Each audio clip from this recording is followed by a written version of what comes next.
Albert, it seems like the Ravens are polling everyone they can get an opinion from on the effect the signing of Colin Kaepernick would have on the organization. What's your take on the way Baltimore is kind of very publicly going about this?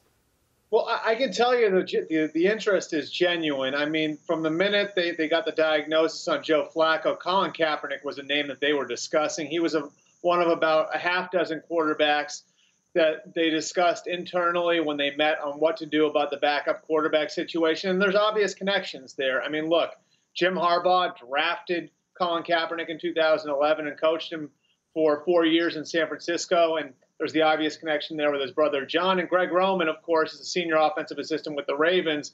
And he was the one who installed the pistol offense to help Colin Kaepernick assimilate to the NFL in San Francisco. So there's a lot of natural connections there.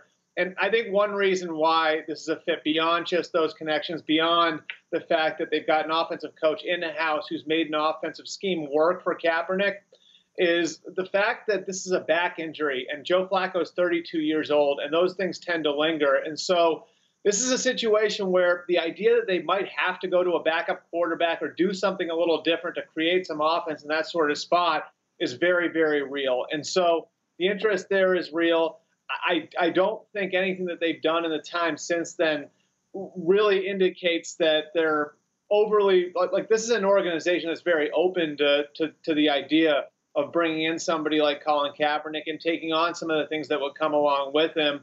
But of course, they feel like they've got a responsibility to their paying customers, and I think that part of the process of what they're going through right now. And by the way, I would not assign anything to what they did with the Arena League quarterback that they brought in, earlier or at the end of last week. I don't think that has anything to do with Kaepernick because those are two different levels of quarterback signings. One's a camp arm. The other guy is a guy who you'd envision potentially being on your roster for the long haul.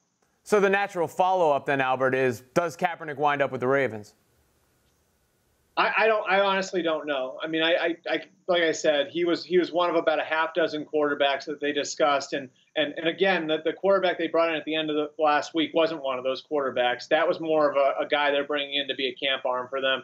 They talked about a half dozen quarterbacks who would be fits for them as season-long backups, as guys who would have a chance to compete with Ryan Mallett to be the number 2 guy behind Joe Flacco, and be the guy that they'd be comfortable going with should Joe Flacco's back injuries or back problems flare up again. So, to me, he's in that group of quarterbacks that are under consideration right now. And I think part of this is going to be waiting and seeing what happens with Joe Flacco. Again, the plan with Joe Flacco was to give him about a week of rest. They're about halfway through that, and then reassessing, when that week passes. And so I think we'll have some more answers on this later in the week.